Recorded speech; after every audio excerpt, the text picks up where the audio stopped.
Hey YouTubers, this is an actual person who owns the truck, me, not those fancy YouTubers that have companies and all that other shit. So, if you're not going to pay the outrageous $800 for some blocks and some bars of aluminum going across your truck, and if you're handy and actually have some skills, here's what I just came up with, tooling around. This little plastic covers, everybody knows where it goes. You flex it a little bit without breaking it, I guess. Let's see if I can get it one-handed doing this video. So it's got a little thing there's little pins. If you want to put it back in, there's little pins in the center. So here's the idea. Instead of paying $800, this is 1.5 by 3 square steel tube. So this 1.5 actually fits exactly right in there. So the design I'm going to go with is something like this. It's going to come up flush with it there, and then come out on an angle, so it's sort of going to look like this when it starts to come out on an angle. So both sides will have the sort of the angle to it, be like a Cyber truck angle. It's going to be big enough for me to do this and put this through and have my 1.25" stainless steel tube, which is stainless steel. See if I can get this in a picture frame. You get the idea. And then that will be hanging down. I'll get smaller U-bolts for this to go around 1.25", but that will give you the ability to take this on and off. Now with this design, unlike the ones you get from the manufacturer, when you put this in here, this gives you the ability to put your fingers right in here, put the nuts on. So no matter where they're at, if they're like this, it's going to sit all the way down on the truck. You drill your holes based on the spread of the bolts there. I wish Tesla had just put the nut plates in there instead, but right here, just drill your 2 holes to the outside, measure it, and then you have this whole piece sitting down.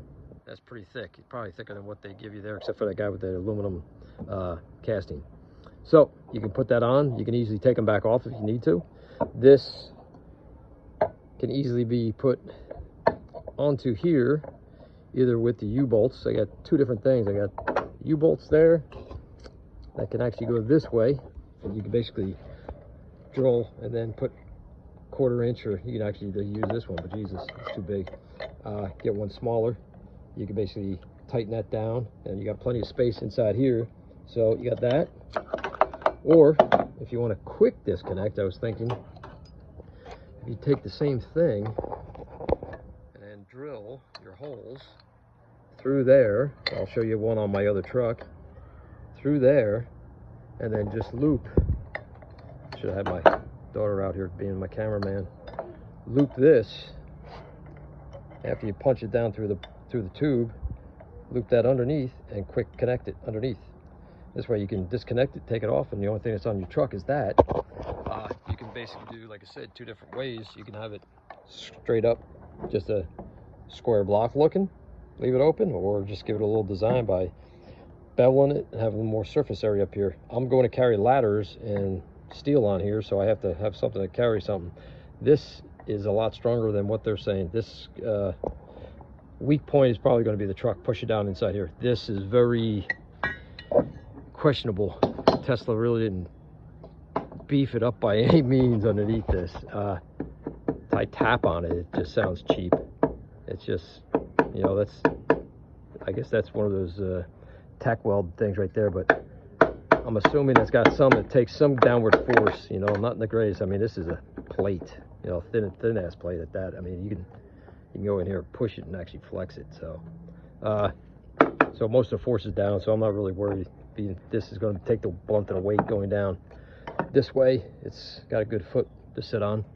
So that's that. I'll show you my example of these, what I did on my truck out here. I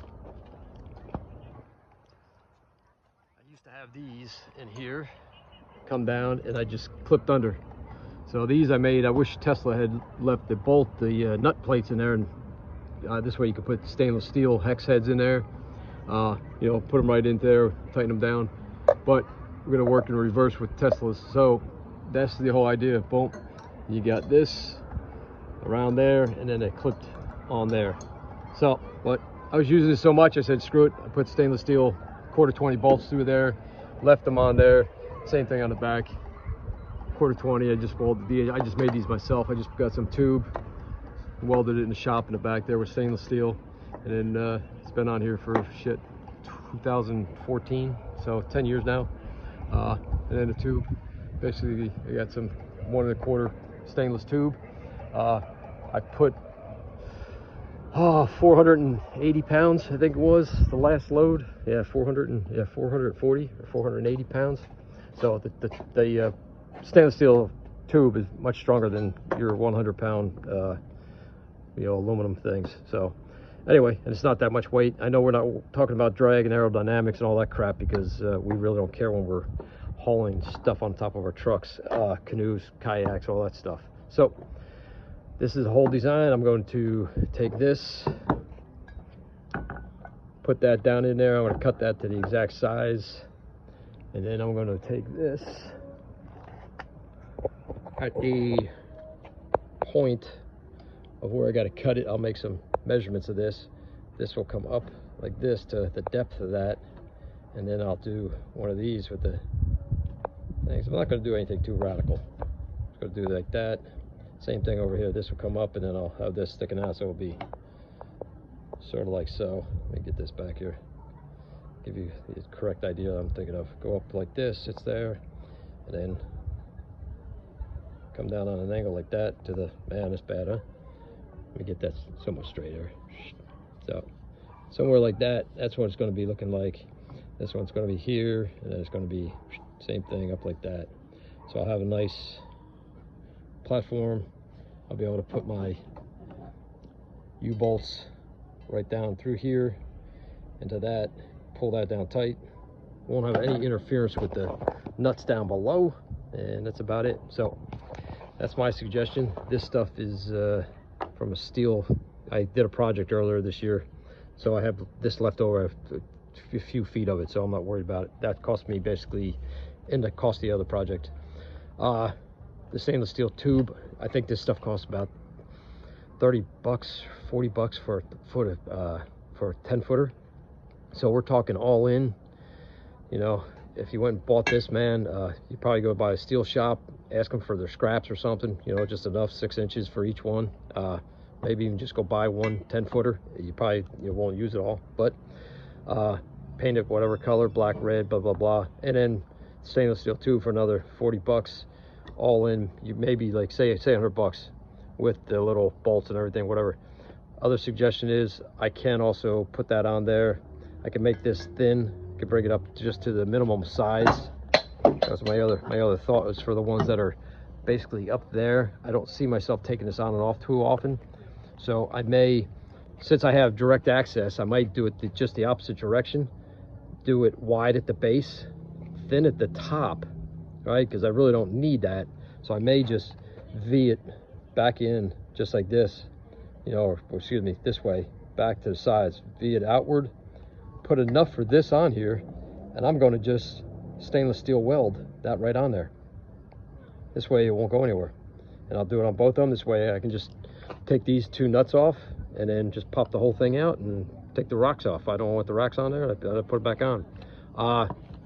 The real pain in the ass, I guess, these will be thrown into the junk box down there, what's that called, where you're going to throw all your toe chains and straps and all that other crap, so you don't have more thrown in your glove box if you don't have that much in there. So this way, if you do take them out, you can always snap these back in for the looks. Who knows? But that's my thing. So I think I'm actually going to go with this design, where it's wide at the base, and then it's going to come up, and then I'm going to screw up the bolts and everything. I'm just going to put that on there, get some get probably 2 lengths of 10-footers, or actually a little bit more, probably 3 lengths.